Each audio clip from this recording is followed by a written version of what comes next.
नमस्ते दोस्तों, बहुत बहुत स्वागत है आप सबका फिर से एक बार सरकारी परीक्षा के यूट्यूब चैनल पे। और बहुत ही जोर शोर से तैयारी चल रही है दोस्तों किस एग्जाम की, UP triple SC PT exam, जो कि अब होने ही वाला है।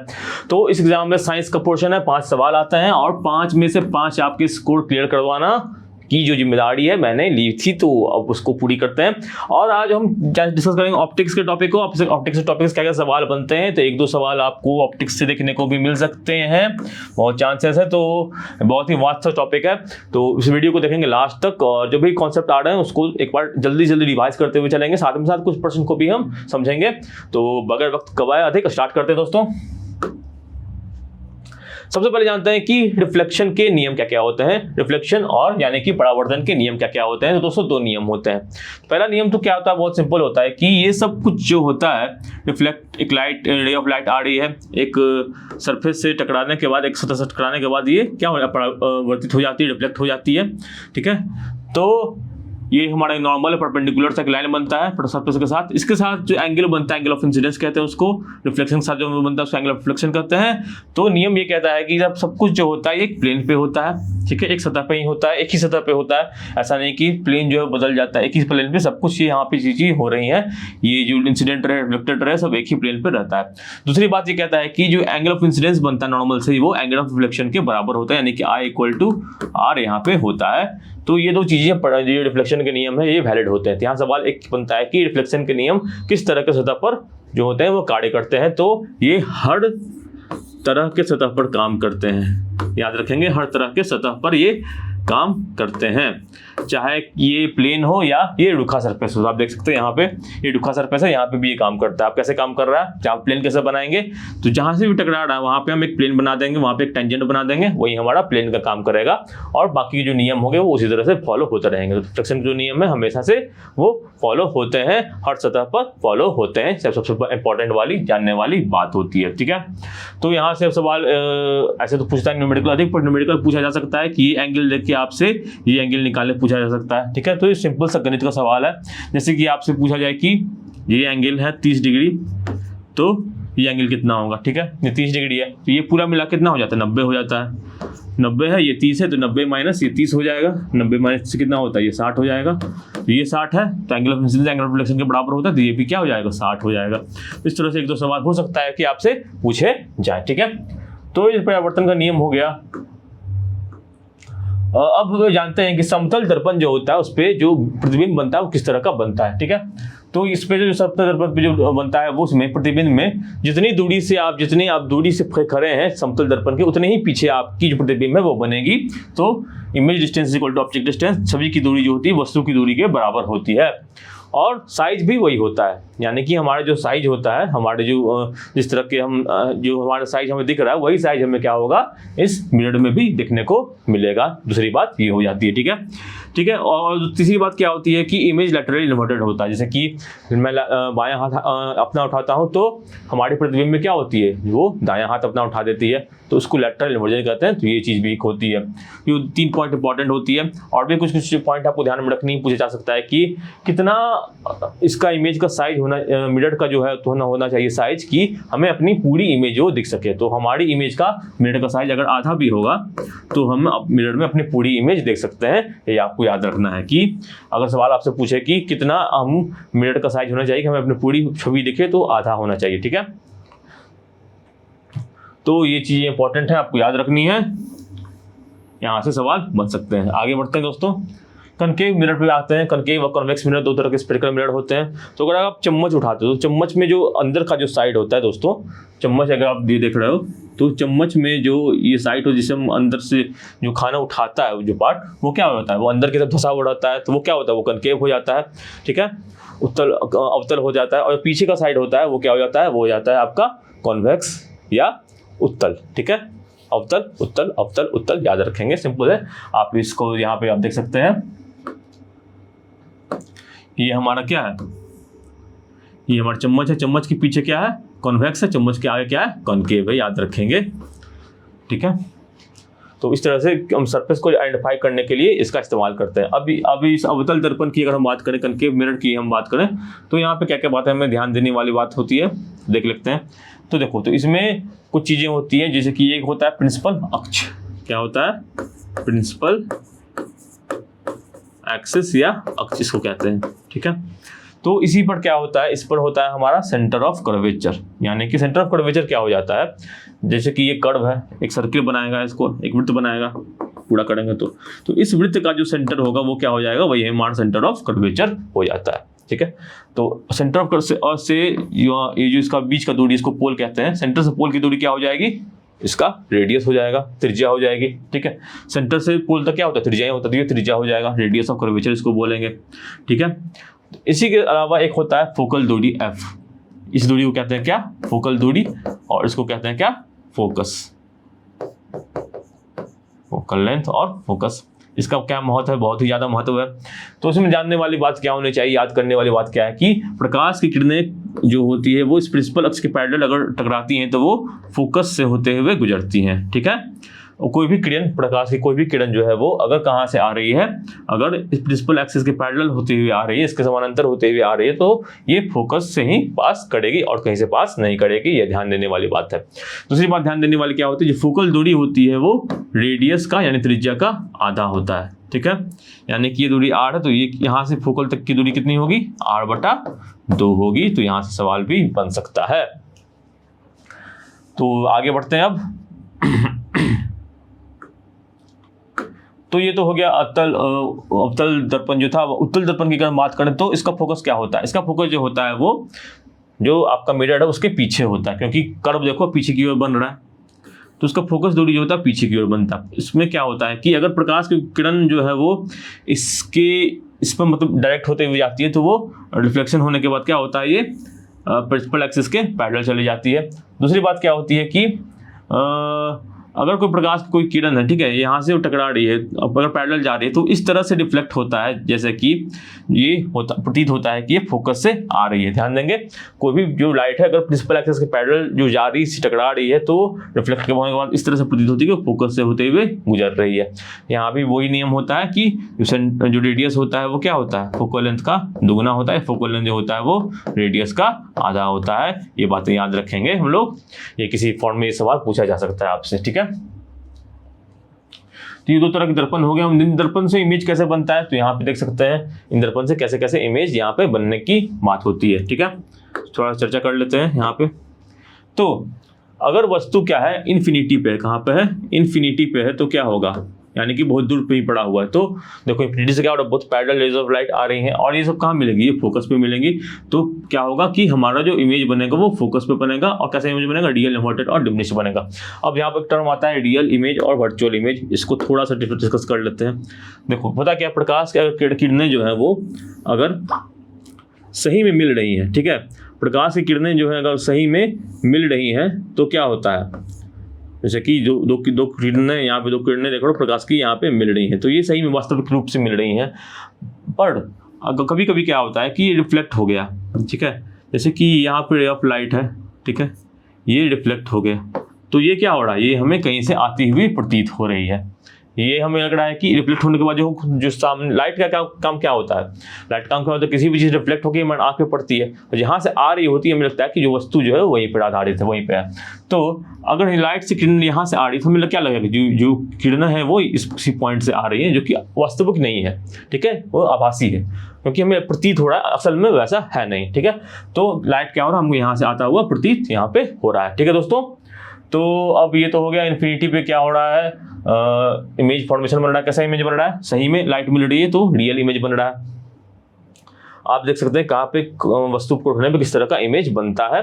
तो सवाल आपसे पूछा जा सकता है कि ऐसे कौन सी जगह पर हम वस्तु को रखें कि उसका जो साइज है वो इमेज का ऑब्जेक्ट जो हमारा इमेज बन रहा है उसका साइज है वो वस्तु के आकार के बराबर है। तो हम देख सकते हैं कहाँ पे सेंटर ऑफ कर्वेचर पे अगर हम रखते हैं वस्तु को, ठीक है, अगर हम वस्तु को सेंटर ऑफ कर्वेचर पे रखते हैं दोस्तों, तो क्या होता है कि जो इमेज है वो सेंटर ऑफ कर्वेचर पर ही यहाँ पे बन जाता है। तो यहाँ पे सवाल बन सकता है, और साइज भी उसका सेम होता है कि सेम साइज का जो इमेज है वो कहाँ पे वस्तु को रखने पे बनता है। ऐसे तरह के सवाल बन सकते हैं। और सवाल क्या बन सकता है दोस्तों कि कौन से पॉइंट बिंदु पर अगर वस्तु रहेगा तो फोकस पे इमेज बनेगा, तो इन्फिनिटी पे बनेगा, ठीक है। सवाल आपसे पूछा जा सकता है कि आभासी इमेज जो है कॉनकेव मिरर में कहाँ पे कब बनेगा, किस सिचुएशन में बनेगा। तो वस्तु जब फोकल दूरी पे रहती है तो आभासी इमेज यहाँ पे बनता है, और इसके बहुत ज़्यादा इंपॉर्टेंस है। आपने डेंटिस्ट को देखा होगा, को इस्तेमाल करते हुए इस तरह के जो टेढ़े वाले मिरर होते हैं, स्फेरिकल मिरर होते हैं, कनकेव मिरर होते हैं, वहाँ पे डेंटिस्ट यूज करते हैं। उससे क्या होता है, इन्हें एक बड़ा सा इमेज देखने को मिलता है। ठीक है, बड़ा सा इमेज देखने को मिलता है दांत का, और कैविटी वगैरह वहाँ पे वो देख सकते हैं। तो वहाँ पे बड़ा सा इमेज देख लो, काफी बड़ा इमेज यहाँ पे आपको बनाना। वस्तु इतनी सी है और इसका जो साइज है वो काफी बड़ा सा है। ठीक है, साइज भी इंपॉर्टेंट है। तो साइज आप देख लो क्या क्या हो रहा है, जैसे जैसे हम करीब आ रहे हैं इसके, तो इसका साइज जो हो रहा है वस्तु का वो बढ़ रहा है। ये ध्यान देंगे, जैसे जैसे हम मिरर करीब आ रहे हैं वस्तु का साइज जो होता है वो यहाँ पे बढ़ता हुआ प्रतीत होता है। ठीक है, तो ये देखो कनकेव मिरर की कौन सी इमेज में कौन सी जगह पर इसका इमेज बनेगा, ये बहुत ही इंपॉर्टेंट टॉपिक है, इसको याद रख लेंगे। किसी भी फॉर्म में ये सवाल, यहाँ से सवाल बन सकते हैं, बहुत तरीके से सवाल बन सकते हैं। ठीक है, तो आगे बढ़ते हैं। अब ये तो ये कॉनकेव मिरर था। कॉन्वेक्स मिरर में किस तरह का इमेज बनता है? कॉन्वेक्स मिरर में दोस्तों दो ही तरह का इमेज बनता है। अगर इसकी बात करें तो अगर इन्फिनिटी पे रहेगा तो इसका इमेज क्या बनेगा, फोकल लेंथ पे बनेगा। ठीक है, और अगर अन्य किसी जगह पे बनेगा, फोकस पे बनेगा, अन्य किसी जगह पे बनेगा, तो वस्तु का जो इमेज बनता है हमेशा से हमेशा क्या होगा, वो फोकल लेंथ पे बनेगा। ये किस तरह का इमेज होगा, ये छोटा इमेज होगा, वस्तु के आकार से जो इमेज होगा इसका यहाँ पे छोटा होगा।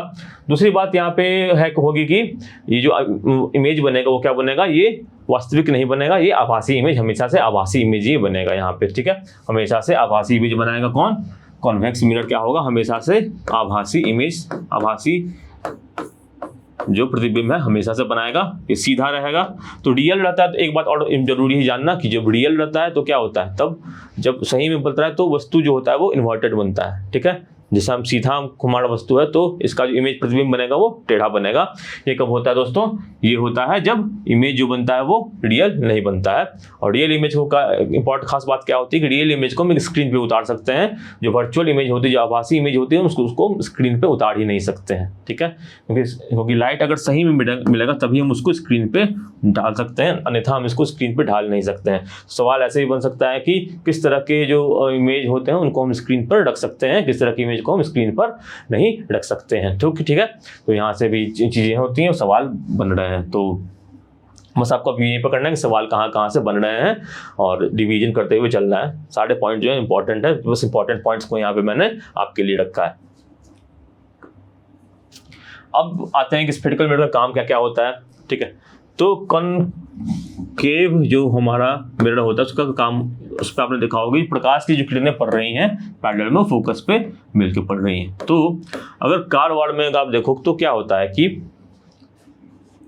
और एक और बात होती है, जब फोकस से अगर लाइट पास हो रहा है तो क्या होता है, वो पैरेलल के रूप में वो सामने प्रकाशित हो जाती है। फोकस में अगर हम लाइट चला दें, फोकस से कोई लाइट टकरा के क्या हो जाती है, वो प्रिंसिपल एक्सिस के पैरेलल में वो निकलती है। ठीक है, तो कार में जो होता है क्या होता है कि यहाँ पे हेडलाइट दे देता है फोकस पे, हेडलाइट फोकस पे है तो प्रकाश की किरणें क्या हो रही है, प्रकाश की किरणें यहाँ से टकराने के बाद जो होती है वो पैरेलल के रूप में निकलती है। तो पैरेलल रे ऑफ लाइट यहाँ से हमें देखने को मिलता है। कार के हेडलाइट में हमेशा क्या होता है, कनकेव मिरर का इस्तेमाल होता है, याद रखेंगे। इसके अलावा डेंटिस्ट का एग्जांपल हमने दिया, कनकेव मिरर का एग्जांपल, यहाँ पे भी डेंटिस्ट जो होते हैं वो कनकेव मिरर का इस्तेमाल करते हैं ताकि दांतों का जो होता है वो मैग्नीफाइड सा इमेज यहाँ पे वो देख सकते हैं। ठीक है, इसके अलावा अगर हम बात करें तो इसका जो यूज होता है सेव करने में भी काम होता है। हम सेव जब करते होते हैं तो क्या होता है कि जो मिरर अगर हमें बड़ा सा दिखाई दे रहा है तो हम अच्छा से क्लियरली सेव कर सकते हैं, खटने उठने का चांस कम हो जाता है। तो सेविंग की मिरर अगर से आपसे पूछा जाए कि सेविंग मिरर के में क्या इस्तेमाल होता है, तो हम कहेंगे कि कनकेव मिरर का इस्तेमाल सेविंग में होता है। कॉन्वेक्स मिरर का इस्तेमाल कहाँ कहाँ होता है, तो गाड़ी अगर आप देखते हो कि गाड़ी के पीछे पीछे अगर बहुत सारा हमें व्यू देखना होता है तो इसका जो होता है कॉन्वेक्स मिरर, वहाँ पर हम इसका इस्तेमाल करते हैं। इसका जो स्क्रीन जो कैप्चर करने की क्षमता है वो बहुत अधिक होती है, बहुत ही पीछे तक का ये इमेज आपको कैप्चर करके दे देता है कॉन्वेक्स मिरर। ठीक है, तो कॉन्वेक्स मिरर में और भी खास बात क्या होती है कि वस्तु जो होती है वो हमें क्या होती है, वो हमें और दूर दिखाई देती है, वास्तविक जितना हम है उससे दूर हमें चीजें यहाँ पे दिखाई देती हैं। तो दो चीजें हमें याद रखनी है, कॉन्वेक्स मिरर में इसका इस्तेमाल कहाँ पर, रियर व्यू मिरर में होता है। साथ ही साथ आपने रोड वगैरह पे देखा होगा इस तरह के मिरर होता है, इससे क्या होता है जो गाड़ी यहाँ से आ रही है उसको यहाँ से आने वाली गाड़ी दिख जाती है ना। तो इसका इस्तेमाल कॉन्वेक्स मिरर का इस्तेमाल ये दो है, कॉनकेव मिरर का इस्तेमाल यही दो तीन है। ठीक है, तो इसके इस्तेमाल से संबंधित सवाल भी आपसे पूछे जा सकते हैं। तो अब आगे बढ़ते हैं दोस्तों। तो आगे हम चर्चा करेंगे रिफ्लेक्शन ऑफ लाइट की। लाइट का रिफ्लेक्शन तो हमने पढ़ लिया, रिफ्लेक्शन क्या होता है इसके बारे में चर्चा करेंगे। तो आमतौर पर दोस्तों क्या होता है कि लाइट जो होता है वो एक सीधी दिशा में जो होता है ट्रेवल करता है। सीधी दिशा में लाइट की जो रास्ता है एक मीडियम में हम रख रहे हैं तो वो बदलता नहीं है। अगर हम दूसरे ट्रांसपेरेंट मीडियम में लाइट को ले जाएं तो ये क्या हो जाता है, ये थोड़ा सा झुक जाता है, जिस तरह का है उस तरह से अपने रास्ते से थोड़ा सा ये झुक जाता है। ठीक है, उसी फिनोमेना को कहते हैं कि रिफ्लेक्शन ऑफ लाइट। जब एक ट्रांसपेरेंट एक पारदर्शी माध्यम से प्रकाश जो है दूसरी पारदर्शी माध्यम में जाता है तो क्या करता है कि वो जो होता है वो झुक जाता है, थोड़ा सा अपना रास्ता जो है वो बदल लेता है। ठीक है, तो किस किस तरह से बदलता है ये भी हम जानेंगे, सब कुछ हम जानेंगे। तो यहाँ देखो कि रे ऑफ लाइट यहाँ से आ रही है, टकराने के बाद मुड़ जा रही है, तो यहाँ पे एक एंगल बन रहा है नॉर्मल से, एंगल ऑफ इंसिडेंस से कहते हैं, इसको कहते हैं एंगल ऑफ रिफ्रैक्शन, अपरावर्तन का कोण। और यहाँ पे अगर आप देखो तो और भी चीजें जो बदल रही हैं वो क्या क्या बदलती हैं, तो यहाँ पे बदल जाता है आपका वेवलेंथ, प्रकाश का जो वेवलेंथ तरंग दैर्ध्य है वो बदल जाता है, वेवलेंथ। ठीक है, चेंजेस क्या क्या चेंज हो रहा है, तो वेवलेंथ बदल जाता है, इसकी गति बदल जाती है, स्पीड बदल जाता है। और क्या चेंज नहीं होता ये जानना जरूरी है, नॉट चेंज। क्या चेंज नहीं होता है दोस्तों, फ्रीक्वेंसी जो होती है इसकी चेंज नहीं होती, जो आवृत्ति होती है प्रकाश की वो बदलती नहीं है अगर ये एक माध्यम से दूसरे माध्यम में जाती है, तो इस चीज हमें ध्यान देनी है। तो ये तो हो गया कि यहाँ पे क्या क्या बदल रहा है नहीं बदल रहा है, रिफ्रैक्शन हो गया। अब ये भी इसका भी कुछ नियम होता है, उसके बारे में भी चर्चा कर लेते हैं। उसका नियम क्या क्या होता है दोस्तों, तो एक तो होता है रिफ्रैक्टिव इंडेक्स से संबंधित इसका नियम होता है, जिसे हम क्या कहते हैं अपरावर्तन का इंडेक्स कहते हैं, रिफ्रैक्टिव इंडेक्स कहते हैं, अपरावर्तित का सूचकांक कहते हैं। ठीक है, इसका अगर पूछा जाए इसका यूनिट क्या होता है, इसका यूनिट नहीं होता है, यूनिटलेस क्वांटिटी होती है, ध्यान देंगे। कैसे होता है, तो देखो ये बेसिकली एक रेशियो होता है, प्रकाश यहाँ से यहाँ पास कर रहा है तो sine i by sine r का जो रेशियो होता है यही क्या हो जाता है, यही रिफ्रैक्टिव इंडेक्स हमारा हो जाता है। रिफ्रैक्टिव इंडेक्स किस तरह का होता है, सपोज करो कि इसको माध्यम 2 मान रहे हैं, इसको माध्यम 1 मान रहे हैं। ठीक है, प्रकाश जो है माध्यम 1 से माध्यम 2 की ओर जा रही है, तो हम कहेंगे कि रिफ्रैक्टिव इंडेक्स माध्यम 2 का माध्यम 1 के संदर्भ में क्या होगा, जो स्पीड है मीडियम 1 में, प्रकाश की स्पीड इसमें है और जो प्रकाश की स्पीड मीडियम 2 में हो गई है वो हो जाता है, तो क्या हो जाता है sine i by sine r हो जाता है। ठीक है, तो यह ध्यान देंगे रिफ्रैक्टिव इंडेक्स का फॉर्मूला। तो ये जो रेशियो होता है दो मीडियम के लिए हमेशा कांस्टेंट होता है, ये रिफ्रैक्शन का एक नियम, इसे हम स्नेल्स लॉ भी कहते हैं, ध्यान देंगे स्नेल्स लॉ भी कहते हैं। तो स्नेल्स लॉ आपसे पूछा जाएगा क्या है, तो क्या आएंगे क्या कि sine i by sine r की जो रेशियो होती है वो कांस्टेंट रहती है, वो नहीं बदलती है। ठीक है, तो स्नेल्स लॉ हमने पढ़ लिया। दूसरा नियम ये होता है कि ये सब कुछ जो होता है एक प्लेन पे होता है, जैसे कि रिफ्लेक्शन में था, ये दो नियम यहाँ पे भी काम आते हैं। तो ये जो रेशियो हमेशा कांस्टेंट रहेगा। अब इसका बहुत ही ज्यादा महत्व है, कैसे समझेंगे धीरे धीरे। तो यहाँ पे आप देखो रिफ्रैक्टिव इंडेक्स की हमने बात की, दो माध्यमों को लेकर है। आगे में अगर हम एब्सोल्यूट रिफ्रैक्टिव इंडेक्स की बात करते हैं, इसका अर्थ क्या होता है, इसका अर्थ होता है कि प्रकाश जो है उसकी गति सबसे अधिक कहाँ पे होती है, उसकी गति सबसे अधिक होती है अंतरिक्ष में, और लगभग लगभग उतनी ही गति होती है अंतरिक्ष की जितनी ही गति होती है कहाँ पे, हवा में। ठीक है, लगभग लगभग ये बराबर, अंतरिक्ष में ज्यादा होती है, हवा में थोड़ी कम होती है। तो उसी गति को हम मानते हैं क्या, सी की वैल्यू कितनी होती है 3×10⁸ मीटर पर सेकेंड, यानी कि प्रकाश की गति हवा में ये होती है। अन्य वस्तु में इससे जो गति हो जाती है वो कम हो जाती है, ध्यान देंगे। अगर हमें बता दिया जाए कि प्रकाश की गति जो है वो यहाँ पे कितनी होगी, यहाँ पे मीडियम 2 में कितनी होगी, तो सपोज करो कि प्रकाश गति मीडियम 2 में 10⁸ मीटर पर सेकेंड है। ठीक है, तो उसका रिफ्रैक्टिव इंडेक्स कितना होगा, म्यू इक्वल टू प्रकाश की गति कहाँ पे, एयर में 3×10⁸ मीटर पर सेकेंड बटा हवा में 2×10⁸ मीटर पर सेकेंड। ये कितना हो जाएगा दोस्तों, ये हो जाएगा 3/2 यानी कि 1.5 हो जाएगा। तो अगर प्रकाश की गति 2×10⁸ मीटर पर सेकेंड है तो रिफ्रैक्टिव इंडेक्स कितना हो गया, 1.5 हो गया। तो हमेशा आप देखोगे कि ये 1 से अधिक होगा, क्योंकि प्रकाश की गति सबसे अधिक कहाँ पे होगी, सबसे अधिक जो होगी वो हवा में होगी। तो सी की वैल्यू जो सबसे अधिक होगी, और तब सी की वैल्यू अगर इससे अधिक होगी तो ये हमेशा क्या होगा, 1 से बड़ा होगा। ठीक है, तो ये हो गया एब्सोल्यूट रिफ्रैक्टिव इंडेक्स की बात। अब हम चर्चा करते हैं आगे। तो आगे चर्चा करने से पहले मैं एक बात और आपको बता देना चाहूँ जो कि काफी महत्वपूर्ण है, यहाँ पे यहीं भी बता देते हैं।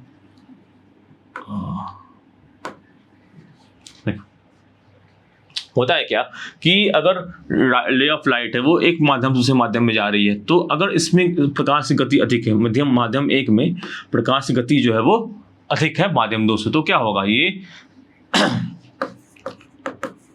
Sign i by sine r है, ठीक है। तो स्पीड इन मीडियम 1 क्या होगा, कह रहे हैं मीडियम 1 में स्पीड क्या है, अधिक है मीडियम 2 से, मीडियम 1 में स्पीड क्या है, अधिक है मीडियम 2 से, तो ये जो क्या होगा, ये 1 से अधिक होगा ना, यानी कि sine i by sine r जो है वो आपका 1 से अधिक होगा। अगर ऐसा है तो आई बड़ा होगा आर से, यानी कि ये जो एंगल है ये कोण जो है वो इससे बड़ा होगा। तो अगर ये इससे बड़ा है तो मतलब क्या कि ये झुक रहा है, ध्यान देंगे, अगर ये इससे बड़ा इसका मतलब क्या कि ये झुक रहा है। तो अगर इस अधिक गति जहाँ पे है वहां से कम गति हो रही है तो प्रकाश क्या हो जाता है, वो थोड़ा झुक जाता है। अब अगर हम उल्टा ले लेंगे, अगर हम मान लें कि मीडियम 2 ही अधिक है तो ये क्या हो जाएगा, ये जो होगा वो 1 से कम हो जाएगा, ठीक है। दूसरा सिनेरियो यहाँ पे ले लेते हैं, अगर मीडियम 2 में जो गति है वो अधिक है मीडियम 1 से, तो क्या होगा, sine i by sine r के बराबर हो जाएगा, वो 1 से कम हो जाएगा, यानी कि आई जो होगा वो आर से कम हो जाएगा। यानी क्या कि ये जो एंगल है वो अधिक हो जाएगा आर से। यानी कि अगर प्रकाश की गति जो है वो कम से, यानी कि अगर हम कम गति वाले से अधिक गति वाले, जहाँ पे प्रकाश गति इसमें कम है, जैसे कि हम कहेंगे पानी से हवा की ओर जा रहा है, पानी से हवा की ओर जा रहा है, पानी में गति कम है, हवा में गति अधिक है, तो क्या हो रहा है कि जो प्रकाश है वो मुड़ता तो है, लेकिन ये जो एंगल ऑफ इंसिडेंस बना रहा है, एंगल ऑफ रिफ्लेक्शन जो होता है उससे अधिक होता है, यानी कि ये जो परपेंडिकुलर लाइन है उससे दूर की ओर भागता है। पहले वाले केस में क्या हो गया, इसके पास की ओर भाग रहा था, अब क्या होता है, इसके दूर की ओर भागने का प्रयास करता है, इससे दूर जाना चाहता है, नॉर्मल से दूर जाना चाहता है, ठीक है। अब दूर जाते जाते ये इतना दूर चला जाता है कि ये एंगल जो बन जाता है वो 90 डिग्री बन जाता है। तो ऐसे केस में ये जो एंगल बनता है इंसिडेंस, उसको कहते हैं हम क्रांतिक कोण या कि क्रिटिकल एंगल कहते हैं, ठीक है। क्रिटिकल एंगल भी से भी सवाल बनता है, तो क्रिटिकल एंगल से जो सवाल बनता है उसको देख लेते हैं, यहाँ पे समझते हैं। देखो यहाँ पे क्या हो रहा है, क्रिटिकल एंगल है, यानी कि अब यहाँ पे साफ बात ये है कि मीडियम जो 1 है और मीडियम 2 है, तो मीडियम 2 में जो प्रकाश की गति है वो मीडियम 1 से अधिक है। हम यहाँ पे मान के चल रहे हैं मीडियम 2 प्रकाश की गति जो मीडियम 1 से अधिक है, हम मान के चल रहे हैं कि हवा से पानी या कांच में जो होता है वो प्रकाश पास कर रहा है, ठीक है। नहीं, उल्टा लिख दिया मैंने यहाँ पे, 1 मिनट, ये पानी है और ये हवा, पानी से हवा में प्रकाश जो होता है वो पास कर रहा है, ठीक है। तो ऐसे में क्या होता है कि एक जगह पर आने के बाद ये जो होता है एंगल जो होता है वो इतना हो जाता है कि ये 90 डिग्री का कोण बना लेता है। तो ऐसे समय में जो इंसिडेंट एंगल होता है उसे हम कहते हैं क्रांतिक कोण या क्रिटिकल एंगल, ठीक है। इसे कौन कहता है, क्या, क्रिटिकल एंगल। तो रिफ्रैक्टिव इंडेक्स में म्यू पता है, साइन ऑफ सी निकाल देंगे और साइन इंडेक्स कितना होता है, 1 होता है, ठीक है। तो यहाँ से हम निकाल सकते हैं कि हमारा म्यू और साइन ऑफ एंगल जो इंसिडेंस होता है उसका जो अर्थ होता है वो क्या होता है, उसका मतलब उसका अंक कितना होता है, ठीक है। हाँ, तो यहाँ पे अब 2 केस हो गया। अब जैसे कि 90 डिग्री हो गया, अब ये 90 डिग्री से अधिक बड़ा होना शुरू हो जाता है। 90 डिग्री से क्या होता है दोस्तों, ये बड़ा होना शुरू हो जाता है। तो अब हम एंगल यहाँ से अब बढ़ा देते हैं, तो ये क्या होगा, ये 90 से अधिक हो गया। अब 90 से अधिक होने का मतलब क्या हो गया, इसी में ये वापस आ गया। यहाँ पे आप देख लो 90 डिग्री से अधिक होने हो गया। अगर आई जो होता है वो अधिक हो गया हमारा क्रिटिकल एंगल से, तो क्या होगा, ये जो होगा वो 90 डिग्री से अधिक हो गया, तो ये वापस क्या हो जाता है, वापस से उसी माध्यम में वो वापस से लौट जाता है। वापस से क्या हो जाता है, वो उसी माध्यम में वो लौट जाता है, ठीक है। इसी को कहते हैं क्या, टोटल इंटरनल रिफ्लेक्शन, यानी कि कुल आंतरिक प्रतिबिंब। याद रखेंगे, कुल आंतरिक रिफ्लेक्शन जो होता है, प्रतिबिंब नहीं, कुल आंतरिक अपरावर्तन होता है यहाँ पे, तो उसको याद रखेंगे। तो गौर करने वाली बात यहाँ पे जो मैंने म्यू की चर्चा की, ये क्या है, ये एक्चुअली में जो है ये क्या है, ये हवा का जो हवा का जो है रिफ्रैक्टिव इंडेक्स है पानी के संदर्भ में, पानी का हवा का नहीं है, हवा का पानी के संदर्भ में है। तो हवा का पानी का अगर इसका उल्टा करें तो ये कितना हो जाएगा, अगर हम बात करें कि म्यू पानी का हवा के संदर्भ में, तो ये कितने के बराबर हो जाएगा, तो ये बराबर हो जाएगा कितने के, साइन सी के, यानी कि ये उसका उल्टा हो जाता है। कंफ्यूज नहीं होंगे, ये क्या हो जाता है, ये जो है एक्चुअली में ये म्यू क्या है, ये म्यू पानी पानी हवा का है पानी के संदर्भ में, ठीक है, हवा का है पानी के संदर्भ में, तो ये इसको उल्टा हो जाता है। तो अगर हम क्रांतिक कोण निकालने बोला जाए तो क्या होता है, साइन ऑफ क्रांतिक कोण जो होता है 1/μ के बराबर हो जाता है, जो इसका एक्चुअली एब्सोल्यूट रिफ्रैक्टिव इंडेक्स है। तो इस पे जो मुझे बहुत अधिक सवाल पूछा नहीं जाएगा, इसका एप्लीकेशन से संबंधित सवाल पूछा जाता है, ये थोड़ा मैथमेटिकल टर्म्स आ जाता है, पर मैंने आपको समझाने के लिए बताया कि झुकता कैसे और उठता कैसे, ताकि आपको याद रहे, इसको उतना रटना ना पड़े। तो यहाँ पे आप देखो कि अगर 90 से अधिक हो रहा है तो क्या हो रहा है कि वापस से इसी में ये रिफ्लेक्ट हो जा रहा है, ठीक है।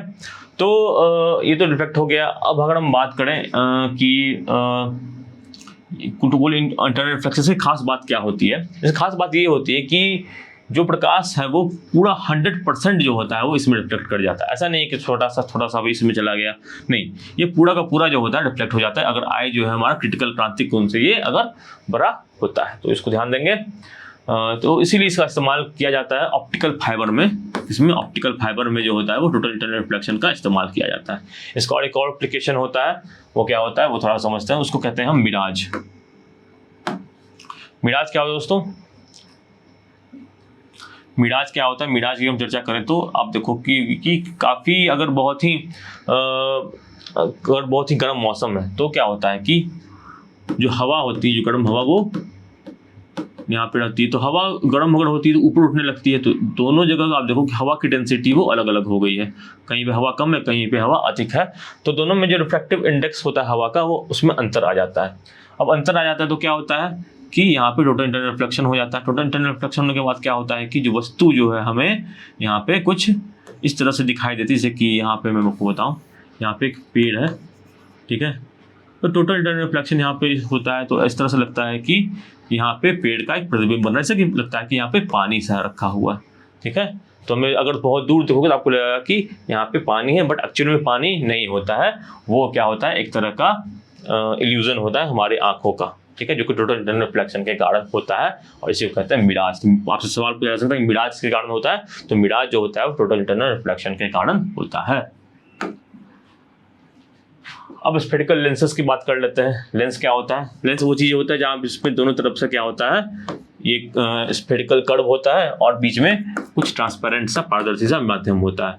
तो दो तरह का होता है, एक तो होता है कनकेव लेंस, एक होता है क्या ये होता है कॉन्वेक्स लेंस, ये होता है क्या कॉनकेव लेंस। दो तरह का लेंस होता है।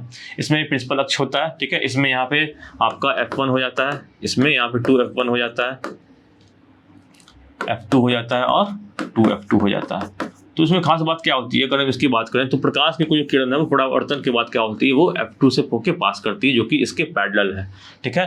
तो f2 ही को क्या कहेंगे, इसका ये फोकल लेंथ है, क्या है इसका फोकल लेंथ है ना, और 2f2 इससे जुड़ा हुआ है, इसका मतलब इस दूरी का दुगुना दूरी होता है, ठीक है। उसी तरह अगर बात करें तो इसमें हम f1 कंसीडर करते हैं, इसके फोकल दूरी बनाते समय हम f1 को कंसीडर करते हैं। इसका मतलब क्या होता है, प्रकाश की किरण जो है वो डाइवर्ज हो जाती है और ऐसा प्रतीत होता है कि यहाँ से होते हुए आ रही है, तो इसका ये महत्व होता है, ठीक है। अगर इमेज फॉर्मेशन की बात करें तो इस केस में हमेशा जो इमेज बनता है वो फोकल दूरी पे बनता है, यानी 0 से f1 के बीच में बनता है, और छोटा बनता है और वास्तविक नहीं बनता है, रियल नहीं बनता। देख सकते हो यहाँ पे रियल इमेज यहाँ पे फॉर्म नहीं हो रहा है, और यहाँ पे अलग अलग केस में अलग अलग इमेज फॉर्म होता है, कहीं पे रियल बनता है, एक केस में यहाँ पे वर्चुअल इमेज बनता है। तो कॉनकेव जो लेंस है ये कुछ कन्वेक्स, ये कन्वेक्स लेंस है, कन्वेक्स लेंस जो कुछ कॉनकेव लेंस की तरह ये काम करता है, ठीक है। अब बढ़ते हैं आगे। इसमें आगे की जो चीजें हैं आपको बस याद रखनी है कि ऑब्जेक्ट जो बनता है उसको इमेज कहाँ पे बनता है, अलग अलग पोजीशन में, ठीक है। आपको जो इंपॉर्टेंट पॉइंट इसमें ये भी बोला जा सकता है कि जो वस्तु का जो आकार है वो इमेज के आकार के कब होता है, तो वही जब वस्तु जो होता है 2f1 पर रखा जाता है। जब 2f1 पर रखता है वस्तु तो जो उसका आकार होता है वो क्या होता है, वस्तु के आकार के बराबर होता है। ये भी वास्तविक होता है। इस केस में हम 5 केस में हम इसे वास्तविक इमेज बनता है, एक केस में वर्चुअल इमेज बनता है, और वही जो केस है हमारा मैग्नीफाइंग ग्लास के रूप में काम करता है। याद रखेंगे मैग्नीफाइंग ग्लास जो होता है वो क्या होता है, ये एक अगर वस्तु को हम यहाँ पे रखते हैं तो इसका इमेज क्या बनता है देख सकते हो। एक मिनट इसको क्लियर कर देते हैं। हाँ, यहाँ पे अगर हम बनाते हैं यहाँ पे, तो किस तरह का इमेज बनता है यहाँ पे मिल रहा है फोकस से, तो देखो कि एक आभासी इमेज बनता है, बड़ा सा इमेज बनता है। तो ऐसा ही इसी केस को हम लोग कहते हैं कि ये मैग्नीफाइंग ग्लास का काम करता है। और एक और बात है कि अगर बहुत दूर से कोई वस्तु आ रही है तो वो क्या मिलते हैं, वो फोकस पे मिलती है। तो अगर हम सूर्य के सामने कोई कागज का टुकड़ा रखते हैं और इस लेंस को ला के रखते हैं, कॉन्वेक्स लेंस को, तो क्या हो जाता है, वहाँ पे कागज जो होता है वो जल जाता है। बचपन में हमने एक्सपेरिमेंट ये वाला किया हुआ है, आपने भी किया होगा। तो वही फिजिक्स की खास बात है, तो याद रखना आसान है, क्योंकि बहुत सारी चीज़ें होती है वो हमारे आसपास ही घटते रहती है।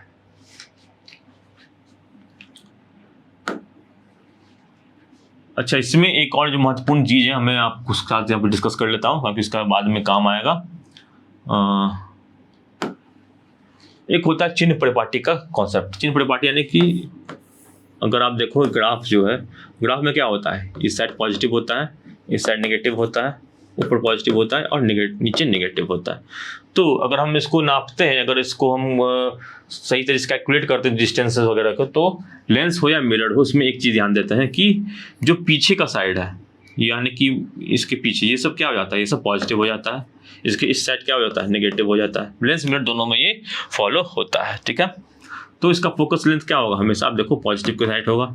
अगर इस लेंस की बात करें, यहाँ पे देखो इसका फोकस क्या होगा, हमेशा नेगेटिव साइड में होगा। वस्तु भी क्या होगी, हमेशा नेगेटिव साइड में हम मानते हैं कि वस्तु जो होती है हमेशा जो होता है वो लेंस हो या मिरर हो नेगेटिव साइड में रहता है, ठीक है। तो इस मिरर की, इस लेंस की अगर बात करें, तो यहाँ पे क्या बन रहा है, जो वस्तु जो बन रही है वो, इसका जो फोकस क्या हो रहा है वो नेगेटिव साइड में है। इसका फोकस पॉजिटिव साइड में है।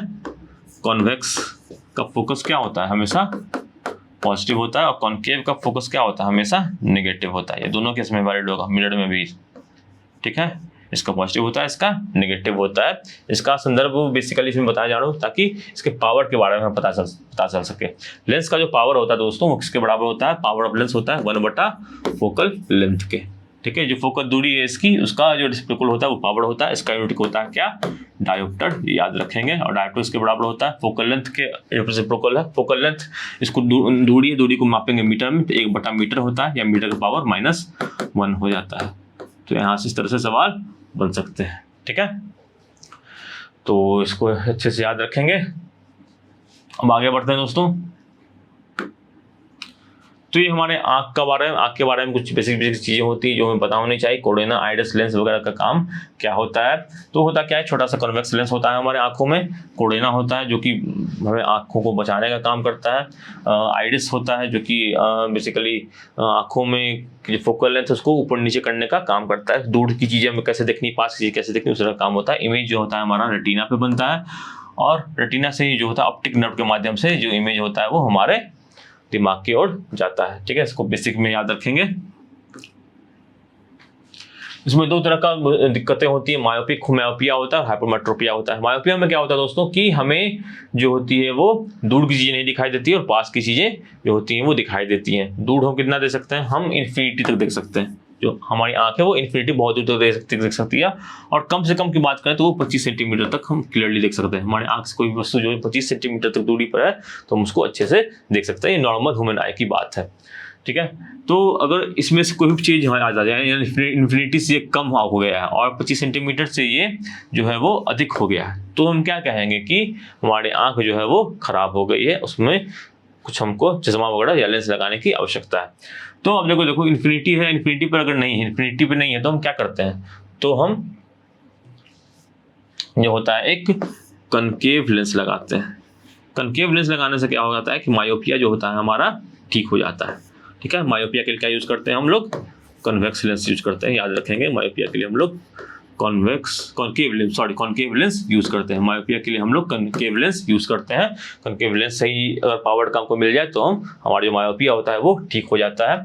उसी तरह अगर हम हाइपरमेट्रोपिया की बात करें तो वहाँ पे हम क्या यूज करते हैं, वहाँ पे हम कॉन्वेक्स लेंस यूज करते हैं। कॉन्वेक्स लेंस सही तरीके से यूज करेंगे तो क्या होगा, जो 25 सेंटीमीटर तक हमारा 25 सेंटीमीटर से आगे चला गया था, यानी कि 25 सेंटीमीटर हम देख सकते हैं, लेकिन 25 नहीं देख के हम मान लो कि 100 मीटर तक, 100 मीटर से पहले की चीज़ हम नहीं देख पा रहे हैं सही से, तो क्या होगा, तो हम जिसका मतलब होता है कि हमें हाइपरमेट्रोपिया हो गया है। और हाइपरमेट्रोपिया ठीक करने के लिए हम यूज करते हैं क्या, कॉन्वेक्स लेंस को, याद रखेंगे। हाइपरमेट्रोपिया के लिए हम क्या यूज करते हैं, कॉन्वेक्स लेंस को यूज करते हैं। ठीक है,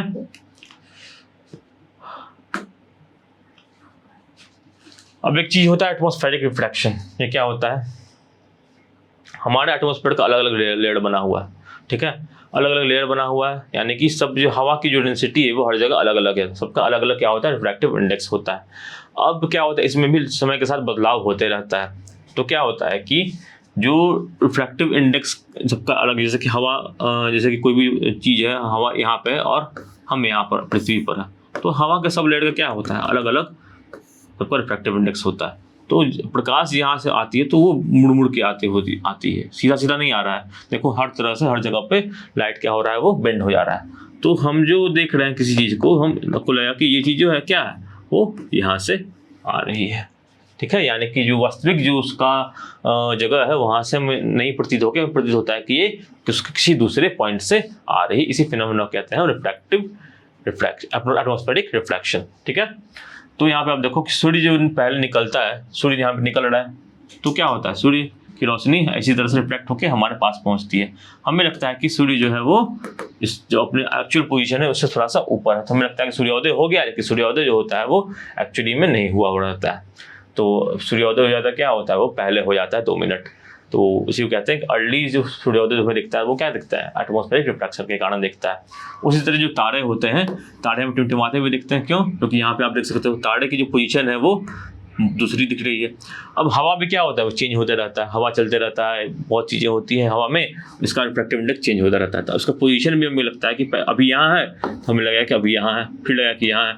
तो क्या होता है, हमें एक तारा जो होता है इसी कारण से टिमटिमाता हुआ प्रतीत होता है। तो आपसे पूछा जाए कि तारे क्यों टिमटिमाते हैं, तो उसका उत्तर क्या होगा, एटमॉस्फेरिक रिफ्रैक्शन होगा। आपसे पूछा जाए कि सूर्योदय जो हमें पहले क्यों दिखता है, तो उसका उत्तर क्या होगा, उसका उत्तर भी एटमॉस्फेरिक रिफ्रैक्शन होगा।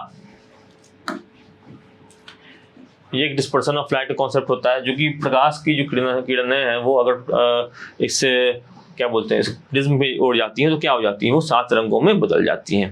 ठीक है, 7 रंगों में बदल जाती है। इस कारण क्या होता है कि सभी जो रिफ्लेक्शन होता ही है, रिफ्रैक्शन जो होता है उसमें बेंडिंग होता है वो अलग अलग होता है। वो डिपेंड करता है किस पे, इसके वेवलेंथ पे।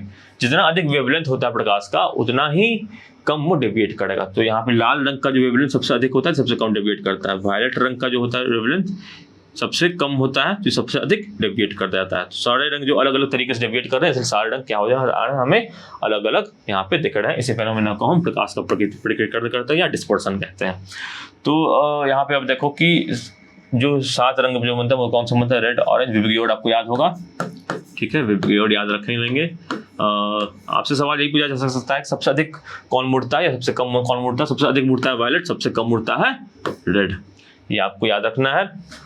ऐसा प्रिज्म में भी होता है। और ऐसा क्या होता है, वो जो पानी की जो छोटे छोटे जो मॉलिक्यूल रहते हैं वो हवा में रह जाते हैं बारिश के बाद, तो वो इंद्रधनुष जो बनता है वो इसी कारण से बनता है।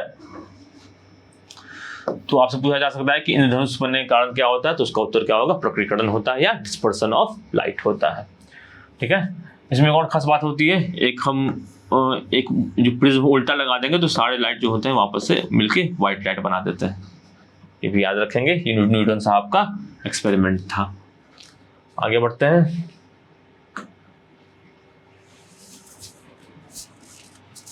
तो अगला जो टॉपिक है वो क्या है, स्कैटरिंग ऑफ लाइट। प्रकीर्णन लिखा है, स्कैटरिंग ऑफ लाइट है ये। ठीक है, याद रखेंगे। स्कैटरिंग ऑफ लाइट में फिनोमेना में क्या होता है कि आपसे पूछा जाए कि हमें आसमान जो है नीला क्यों दिखाई देता है, आसमान जो है हमें नीला क्यों दिखाई देता है। तो होता क्या है कि बहुत सारे छोटे छोटे पार्टिकल होते हैं हमारे आसमान में। तो क्या होते हैं कि तो नीला को जो वेवलेंथ होता है वो थोड़ा सा कम होता है, इसी कारण जो स्कैटरिंग जो होती है वो इसकी अधिक हो जाती है, यानी इनसे टकरा के जो होती है वो पूरा छिदरा जाता है। तो जो नीला प्रकाश होता है वो पार्टिकल से छिदरा के पूरा यहाँ से आसमान में पूरा सा छाया सा रहता है, इसलिए हमें आसमान क्या हो जाता है, वो हमें नीला दिखाई देता है। आपसे पूछा जाए कि आसमान नीला क्यों दिखाई देता है, उसका उत्तर क्या होगा, स्कैटरिंग ऑफ लाइट। ठीक है, इसका और भी एग्जाम्पल होता है, जैसे कि हमें पूछा जाए कि जो लाल रंग है वो हमें क्यों दिखाई देता है दूर से, क्योंकि जिसका वेवलेंथ अधिक होता है वो कम स्कैटर होता है, वो कम डेविएट भी होता है। तो लाल रंग कम स्कैटर हो रहा है तो वो हमें क्या हो रहा है, दूर से दिखाई दे रहा है। तो इसलिए हम जो डेंजर सिग्नल होता है उसके लिए हम लाल रंग का इस्तेमाल करते हैं। अब आ जाता है कुछ सवालों पे। पहला सवाल कहता है कि light year is unit of, प्रकाश वर्ष किसके मापन की इकाई है। ऑप्शन क्या क्या है, speed of rocket measured in year, एक वर्ष में मापी गई रॉकेट की गति, distance travelled by sound in vacuum during 1 year, एक वर्ष में निर्वात में ध्वनि द्वारा चली गई दूरी, सी distance travelled by light in vacuum during 1 year, एक वर्ष में प्रकाश में द्वारा चली गई दूरी, या डी स्पीड ऑफ एरोप्लेन की गति। इसका सही उत्तर क्या होगा दोस्तों, इसका सही उत्तर जो है option number C, distance travelled by light in vacuum during 1 year. तो होता क्या है कि अगर हमारे जो अंतरिक्ष है उसमें बहुत सारी चीजें हैं, तो उनको हम सीधे से किलोमीटर में नापेंगे तो बहुत ज़्यादा लंबा पड़ जाएगा, तो उसको हम नापते हैं कि इसमें लाइट ईयर में। लाइट ईयर का मतलब क्या हुआ कि लाइट, आपको पता होगा लाइट गति हो 3 × 10⁸ मीटर पर सेकेंड होती है, ठीक है। तो यानी कि 1 मीटर में प्रकाश जो होता है वो इतनी दूरी तय करता है, 1 सेकेंड में प्रकाश जो है इतना मीटर तय करता है। अगर हम इसको बढ़ा देते हैं, यानी कि 1 सेकेंड की अगर बात करें उसको हम अगर कहेंगे 1 मिनट में कितना हो रहा है, इसको मल्टीप्लाई कर देंगे 60 से। अगर हम कहें कि 1 घंटे में कितना हो रहा है तो फिर इसको मल्टीप्लाई कर देंगे 60 से, ठीक है। अगर हम कहें कि 1 दिन में कितना हो रहा है तो इसको मल्टीप्लाई कर देंगे 24 से। फिर हम कहेंगे 1 साल में कितना हो रहा है तो इसको मल्टीप्लाई कर देंगे कितने से, 365 से, 365 दिन होता है। तो इतना जो होता है वो इतनी बहुत ही बड़ा नंबर आपको दिख रहा होगा। तो यही बड़ा नंबर जो होता है, प्रकाश जो होता है वो तय करता है कब, 1 साल में। यानी कि कोई चीज अगर 1 लाइट ईयर दूर है, कहने का मतलब अगर आसान भाषा समझे, कोई भी चीज अगर 1 लाइट ईयर दूर है, इसका मतलब ये हुआ कि अभी जब हम उसको देख रहे हैं वो उस तरह का 1 साल पहले हुआ करता था। अभी कुछ और हो सकता है वास्तविक रूप में, बट 1 साल पहले जो था हमें वही दिखेगा, उसके बाद का नहीं दिखेगा, क्योंकि लाइट को पहुंचने में हमारा आँख तक वहां से 1 साल का समय लग रहा है, ठीक है। सपोज करो कि कोई तारा है, ये 50 लाइट ईयर हमसे दूर है। कितना दूर है, 50 लाइट ईयर हमसे दूर है। 50 साल बाद हो सकता है कि स्थिति कुछ और हो, 50 साल बाद हो सकता है कि वो यहाँ पे रहे ही ना, ठीक है। बट क्योंकि हम 50 लाइट ईयर दूर है तो 50 साल पहले जैसा था वैसा हमें वो अभी दिख रहा है, ठीक है। ये लाइट ईयर का कॉन्सेप्ट होता है। तो अंतरिक्ष की बड़ी बड़ी दूरी नापने के लिए हम क्या करते हैं, लाइट ईयर के कॉन्सेप्ट को हम लोग यूज करते हैं। इसका सही उत्तर हो जाएगा distance travelled by light in vacuum during 1 year. आगे बढ़ लेते हैं। ये सवाल कहता है कि अपवर्तनांक सूचकांक की इकाई क्या होती है, यूनिट ऑफ रिफ्रैक्टिव इंडेक्स जो होता है वो क्या होता है, मीटर पर सेकंड होता है, रेडियन होता है, ओम होता है, इनमें से क्या कोई नहीं होता है। तो सही उत्तर क्या होगा, इनमें से कोई नहीं होता है। क्योंकि ये रिफ्रैक्टिव इंडेक्स आपने देखा होगा कि स्पीड ऑफ लाइट होता है 2 मीडियम में, तो स्पीड को ही स्पीड से डिवाइड कर रहे हैं। जब स्पीड को स्पीड से डिवाइड कर रहे हैं तो कोई यूनिट ही नहीं बचा, तो रिफ्रैक्टिव इंडेक्स का यूनिट क्या हो जाता है, कोई भी नहीं होता है, मतलब यूनिटलेस क्वांटिटी होती है, याद रखेंगे। अगला सवाल कहता है कि butter paper is example of translucent optic luminous transparent. Butter paper जो होता है किस तरह का ऑब्जेक्ट होता है, पारभासी होता है, अपारदर्शी होता है, चमकदार होता है, पारदर्शी होता है। तो बटर पेपर क्या होता है, पारभासी होता है, मतलब कि थोड़ा थोड़ा उसमें लाइट पास कर सकता है, पूरी तरह से पास नहीं कर सकता है बटर पेपर। अगला सवाल कह रहा है कि which of the following field were related Raman effect discovered 1928। Raman effect जो था वो किससे संबंधित था, तो वो था प्रकाश से संबंधित, ऑप्टिक्स से संबंधित था, ठीक है, याद रखेंगे। The light is composed of small particles called, light जो किन पार्टिकल के बने होते हैं, प्रोटॉन के, इलेक्ट्रॉन के, फोटोन के, अल्फा पार्टिकल के। तो लाइट जो होते हैं वो फोटोन के बने हुए होते हैं जी। तो लाइट में क्या होता है, वेव नेचर भी होता है, यानी कि वो एक तरंग की तरह भी काम करती है, और लाइट जो है पार्टिकल की तरह भी काम करती है। पार्टिकल कौन सा होता है, फोटोन होता है, इसका नाम याद रखेंगे।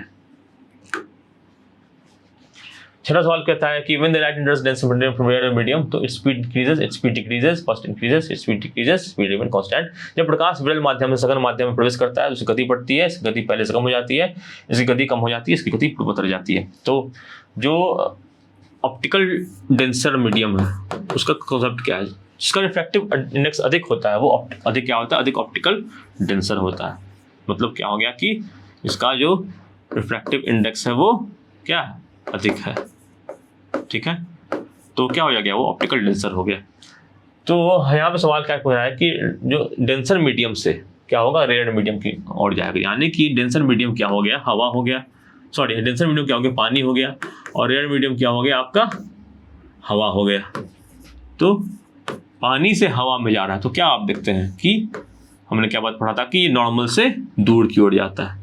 तो कैसा क्या हो जाएगा, नॉर्मल से अगर दूर की ओर जा रहा है यानी कि इसका स्पीड जो होता है वो बढ़ रहा है। ऑब्वियसली जो होगा हवा में जो पानी की स्पीड होगी वो हवा में जो लाइट की स्पीड होगी वो क्या होगी, वो पानी से अधिक होगी, ठीक ठीक है, तो क्या कहेंगे, स्पीड इंक्रीजेस का सही उत्तर हो जाएगा, इसकी गति जो होती है वो बढ़ जाती है। तो इस परसेंट को ध्यान में देंगे। अगर आएगा तो डेंसर से मीडियम डेंसर से रेयर जा रहा क्या हो रहा है कि स्पीड जो होता है वो, यानी कि बहुत ऐसे समझ सकते हैं याद रखने के लिए कि कोई भी घनी आबादी वाले क्षेत्र है उसमें आपकी, अगर आप गाड़ी से अपने मोटरसाइकिल से जा रहे हैं तो क्या हो जाता है, आप धीरे चलाते हैं और थोड़ा रेयर मीडियम आपको मिल जाता है, तो आप जो रोड खाली मिल जाता है आप अपनी गति क्या करते हैं, बढ़ा देते हैं। तो अब इस कॉन्सेप्ट से होता है, इस चीज़ को आप समझ सकते हैं, इस चीज़ को याद रख सकते हैं। आगे बढ़ते हैं। What controls the sunlight reaching the eyes? Pupil retina corona sclera।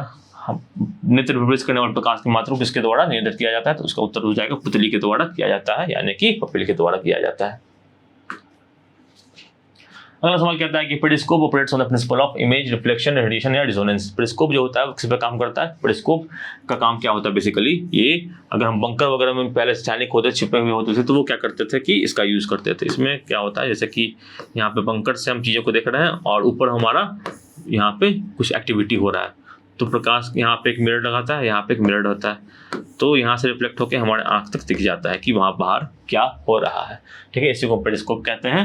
और ये आप देख सकते हैं कि ये रिफ्लेक्शन ऑफ लाइट पे डिपेंड करता है। रिफ्लेक्शन इसका सही उत्तर हो जाएगा। आगे बढ़ेंगे।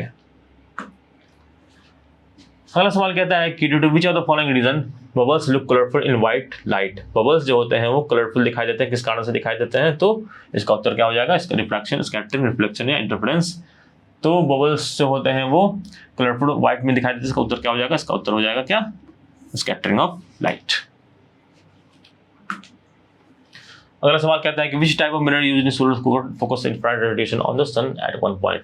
फोकस करने के लिए क्या होता है, प्रकाश की किरणें होती है, इस तरह के लेंस में क्या होता है कि पैरेलल जो है वो फोकस पे, पैरेलल ऑफ लाइट जो होती है फोकस पे मिल जाती है। तो इसी का इस्तेमाल, यानी कनकेव जो मिरर होता है उसका इस्तेमाल आप कहते हैं सोलर कुकर बनाने के। सोलर कुकर का काम क्या होता है कि ये इस तरह का कुकर होता है, ठीक है, तो इस तरह कुकर है, प्रकाश की किरणें क्या हो रही है, यहाँ पे आ रही हैं सूर्य से और एक जगह पे, एक फोकस पे क्या हो जाता है, ये मिल जाता है और यहीं पे खाना जो है हमारा रखा हुआ रहता है। तो बहुत ज़्यादा लाइट यहाँ पे आपको मिल रहा है, तो यहाँ पे खाना बनने में क्या हो जाता है, बहुत ज़्यादा प्रकाश, बहुत ज़्यादा हीट जो होती है यहाँ पे कंसंट्रेट हो जाता है। तो इसीलिए सोलर कुकर में जो होता है कनकेव मिरर का हम इस्तेमाल करते हैं ताकि सारी लाइट को हम एक जगह पे फोकस कर पाए। तो कनकेव जो मिरर होगा वो इसका सही उत्तर हो जाएगा। अगला सवाल कहता है कि which instrument used to see heavenly bodies. Heavenly body दूर की चीज़ों को देखने के लिए क्या इस्तेमाल करते हैं हम लोग? टेलीस्कोप, बायोस्कोप, पेरिस्कोप या माइक्रोस्कोप। तो टेलीस्कोप जो होता है दूरबीन, जो उसे हम क्या करते हैं, दूर की चीज़ें देखने में काम आती है। एक होता है माइक्रोस्कोप, इससे हम क्या करते हैं, सूक्ष्म चीज़ें होती हैं, सेल वगैरह होता है, उसको देखने में माइक्रोस्कोप का यूज़ होता है। ठीक है, ये सब क्या होता है, ये सब लेंस के द्वारा ही बनाया जाता है, कॉन्वेक्स लेंस का इस्तेमाल करके इन चीज़ों को बनाया जाता है।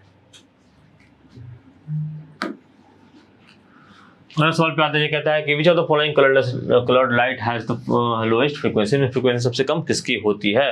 ग्रीन, ब्लू, रेड या वायलेट। ठीक है, तो आप देखो कि जिसका वेवलेंथ सबसे अधिक होता है उसमें फ्रीक्वेंसी सबसे कम हो जाती है। हमने अभी पढ़ा कि रेड का वेवलेंथ सबसे अधिक होता है, तो रेड की फ्रीक्वेंसी जो होगी सबसे कम हो जाएगी। क्या, क्यों ऐसा होता है? तो स्पीड ऑफ लाइट तो फिक्स है, सी होता है, और हमको पता है कि वेव अगर अपने पढ़ाओ तो सी इक्वल क्या होता है, लैम्डा इनटू म्यू हो जाता है। तो लैम्डा क्या हो जाता है, इसका वेवलेंथ हो जाता है, और म्यू क्या हो जाता है, इसका फ्रीक्वेंसी हो जाता है। तो ये लैम्डा बढ़ेगा तो क्या होगा, फ्रीक्वेंसी कम होगा। सबसे अधिक लैम्डा किसका है, रेड का है, तो फ्रीक्वेंसी सबसे कम किसकी हो जाएगी, रेड की हो जाएगी। अब इससे उल्टा पूछा है कि सबसे अधिक फ्रीक्वेंसी किसकी होगी, जिसका वेवलेंथ सबसे कम होगा, यानी कि वायलेट की जो फ्रीक्वेंसी होगी वो सबसे अधिक हो जाएगी। ठीक है, आगे बढ़ते हैं। ये सवाल कहता है कि when you go 50 kilometre above surface of earth the colour of the sky is. हमने इसके बारे में चर्चा की थी कि स्कैटरिंग ऑफ लाइट क्या होता है। जब प्रकाश किरणें हवा की किरण से टकरा उड़ा के छितरा जाती हैं तो क्या होता है कि इसलिए हमें स्कैटरिंग ऑफ लाइट का ऑब्जर्व होता है। पर बहुत ऊपर अगर हो जाओगे तो हवा कम रहेगा, जब हवा कम रहेगा तो स्कैटरिंग होगा नहीं, आसमान हमें क्या हो सकता है, तो उस टाइम हमें आसमान जो होता है वो काला दिखाई देता है। इसका सही उत्तर क्या हो जाएगा, ब्लैक। यहाँ पे ब्लू दिखाई दे रहा है, लेकिन बहुत ही ऊपर जाओगे, अंतरिक्ष वगैरह में जाओगे तो आसमान काला दिखाई देता है, क्योंकि स्कैटरिंग वहाँ पे हो नहीं रहा है। ठीक है, मिराज एग्जाम्पल अभी हमने पढ़ा कि मिराज जो होता है वो टोटल इंटरनल रिफ्लेक्शन के कारण होता है। ठीक है, तो याद रखेंगे मिराज के कारण होता है, टोटल इंटरनल रिफ्लेक्शन के कारण होता है। आगे बढ़ते हैं। ये सवाल कहता है कि what is the power of concave lens of focal length 5 metre. अब देखो यहाँ पे दो चीज ध्यान देनी है।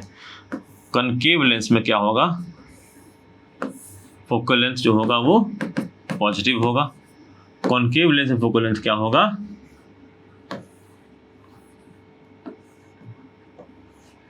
यहाँ कॉनकेव लेंस फोकल लेंथ क्या होगा, नेगेटिव होगा।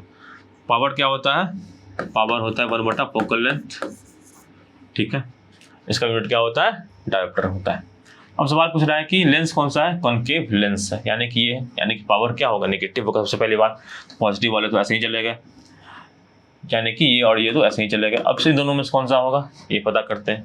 तो 1/5 मीटर में निकालना है। 1/5 कितने के बराबर होता है, ये 0.2 के बराबर होता है। 0.2 डायोप्टर होगा, और क्योंकि ये निगेटिव है तो नेगेटिव माइनस 0.2 डायोप्टर जो होगा उसका सही उत्तर हो जाएगा। इस तरह से पावर निकालते हैं। और आशा करता हूं कि आपको ये सारे कॉन्सेप्ट्स जो होते हैं अच्छे से रिवाइज हो गए होंगे, क्योंकि मैंने आशा करके चलता हूँ आपने इसकी पढ़ाई की होगी और ये एक आपको रिवीजन के रूप में काम आएगा, और छोटी छोटी चीज़ें आपने वहाँ पे पकड़ ली होगी जहाँ जहाँ सवाल बन सकता है। तो इसी के साथ दोस्तों समाप्त करते हैं इस वीडियो को, and have a nice day. परीक्षा के लिए आप सबको बहुत बहुत धन्यवाद, बहुत ही ज़्यादा शुभकामनाएं, बहुत ज़्यादा आशीर्वाद। तो आप एग्ज़ाम में बहुत ही अच्छा करना, और जो छोटी मोटी गलतियाँ होती हैं उनको आप नेगलेक्ट करने की कोशिश करना, ठीक है। तो इसी के साथ समाप्त करते हैं वीडियो को। जय हिंद, जय भारत, स्वस्थ रहें, सुरक्षित रहें, अपना ख्याल रखें और एग्ज़ाम को फोड़ दें। धन्यवाद।